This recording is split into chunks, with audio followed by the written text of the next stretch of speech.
I get lots of questions from people about how to make videos using their smartphone.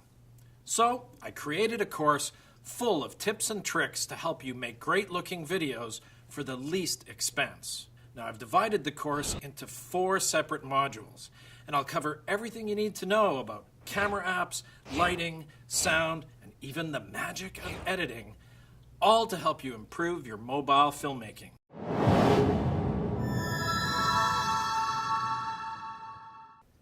Hey, I'm Greg, and welcome to Red Letter Films. This channel is all about sharing our knowledge and our productions to help you learn how to make great videos and documentaries. In this tutorial, I'll show you some simple lighting techniques to help improve your productions. In this module, I'm going to show you how to choose the right lighting conditions to get great results for filming your video.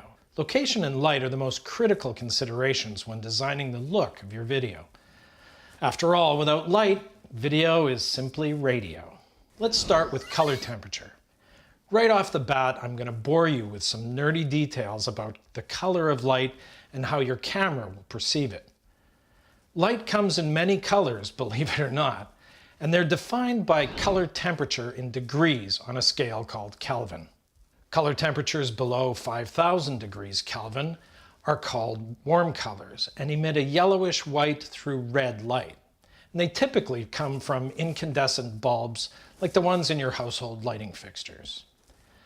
Now, color temperatures above 5K are considered cool colors, more bluish white, and they're closer to the color of the sun at high noon. White balance refers to the way your camera perceives color temperatures. Later on in this module, I'll show you how to set the proper white balance. Have I lost you yet? Here's a little demo to show you the difference in color temperatures. So to illustrate the difference between color temperature and white balance, I'm going to do a little experiment for you. I'm currently standing in a room that's lit by daylight. I got the blinds open, sun's coming in. The lighting fixtures in the room are loaded with cool white light bulbs, and the white balance in my selfie camera is locked off at 56K. If I were to take you now for a spin into a room that's lit with incandescent light, you'll see the obvious difference. Let's go. See how everything in here now has a yellowish, warm, orange-red kind of hue. However, if I reset my white balance for this color temperature, 32K, everything comes back to normal. I'll lock it off. And then to complete the experiment, how about we go back into the daylight room and see what it looks like there. And this is what 56K looks like with a 32K white balance.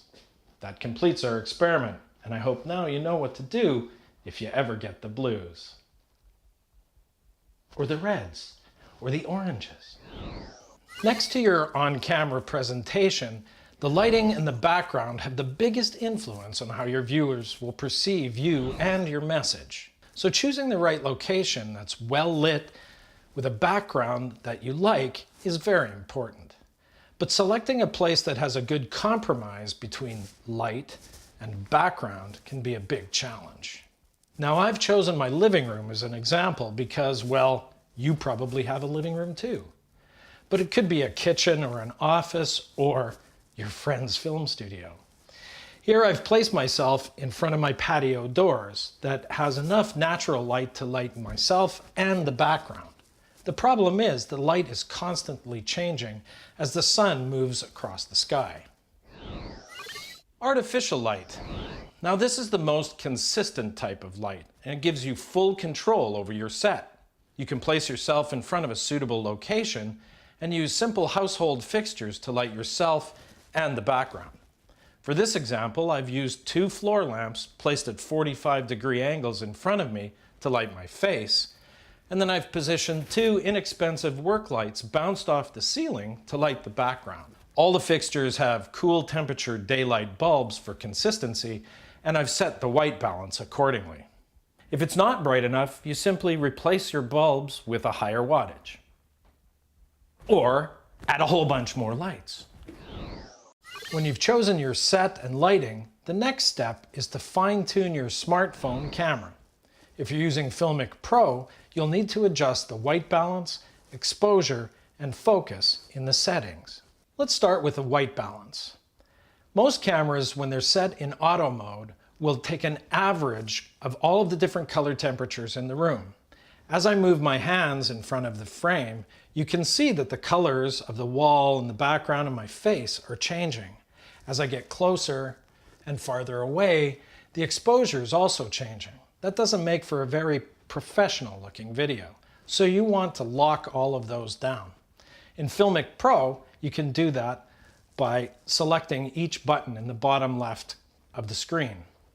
Right here, there's a little square with two triangles. That's the white balance icon. If I tap it, it'll lock it into place and it won't fluctuate. If I want to select my own color temperature, I can simply tap on it and this comes up and I'm able to drag the color temperature down. 32 degrees would be tungsten. If this room was lit with incandescent lamps from your house, that would be ideal. It goes all the way up to close to 10K, which would be closer to sunset. Right now, we're being lit by daylight, which is about 58 degrees, 58K.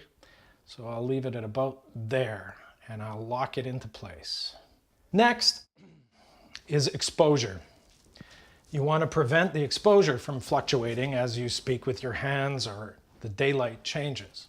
So I will grab this little circular thing and drag it around the screen until I find a spot that will set the exposure that I want. I'm going to choose the brightest part of the frame, tap it again, and it turns red. That'll lock the exposure in so it no longer changes. The last thing to consider is focus. The middle icon in the bottom left is a square with the notches in it. I will find that on my screen. Here it is. And of course, I want my face to be in focus. So I'll place the square directly over my face, tap it again. It turns red and everything is locked and loaded. Well, that wraps up this module. And I hope you learned a few things to help improve your filmmaking. If you have any tips and tricks of your own, I'd love to read about them in the comments below. And if this is your first time on our channel and you want to learn more about video production and documentary storytelling, then hit the subscribe button to see all of our latest productions. Thanks for watching, and we'll see you next time.